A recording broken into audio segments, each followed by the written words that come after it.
సురేష్ అండి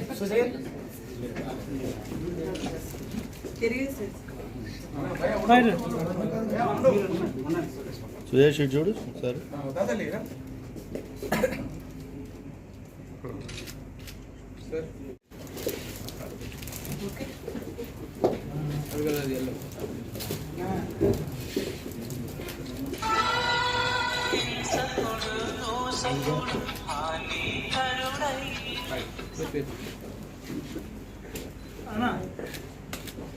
ఈ విషయంలో పెద్ద మనసుతో ముఖ్యమంత్రి గారు కమిషన్ కూడా చెప్పాలని, కమిషన్ చైర్మన్ కూడా ఈ విషయంలో కొంత సానుకూలంగా స్పందించాలని చెప్పడం జరిగింది. ఎందుకంటే ఎందుకంటే ఎందుకంటే ఎందుకంటే అన్ని వర్గాల పిల్లలు నోటిఫికేషన్ల కోసం ఎదురు చూస్తున్నారు.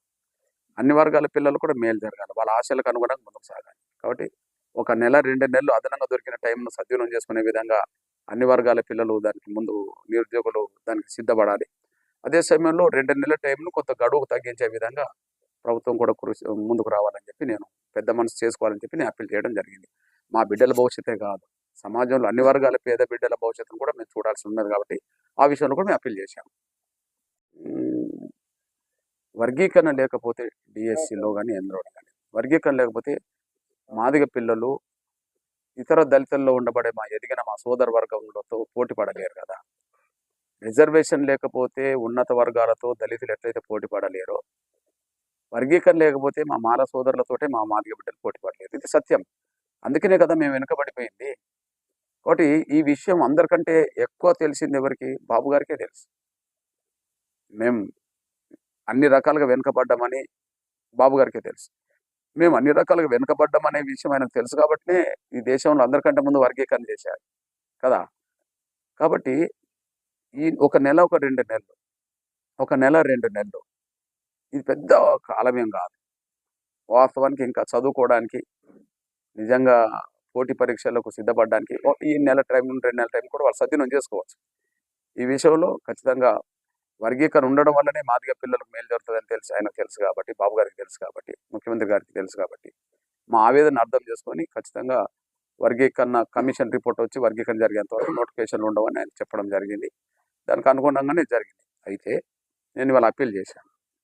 ఓకే, ఒక ఎస్సీ వర్గీకరణ గతంలో చేసింది నేనే, ఎస్సీ వర్గీకరణ చేయబోయేది నేనే అని చెప్పి ధైర్యంగా ఎన్నికల సమయంలోనే ప్రతి బహిరంగ సభలో చెప్పగలిగాడు.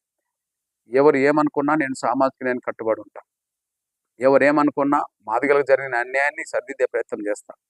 వర్గీకరణ చేసి తీరుతానని చెప్పి ఎన్నికలకు ముందే ప్రతి సభలో మాట్లాడమే కాకుండా సుప్రీంకోర్టు తీర్పు వచ్చిన వెంటనే దాన్ని స్వాగతించడం, దాన్ని ముందుకు నడిపించే దశగా ఇవాళ కమిషన్ వేయడం, అతి త్వరలో ఆ ఫలాలు మాదిగ బిడ్డలకు అందించడానికి గౌరవ చంద్రబాబు నాయుడు గారు ముందుకు సాగుతుండడం అనేది మాదిగ జాతి యావత్తు చూస్తున్నది, సమాజం కూడా గమనిస్తున్నది.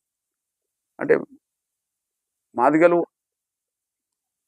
తెలుగుదేశం ప్రభుత్వంలో పొందినంత అవకాశాలు ఇతర ప్రభుత్వాలు పొందే అవకాశం గతంలో రాలేదు, భవిష్యత్తులో కూడా రాదు.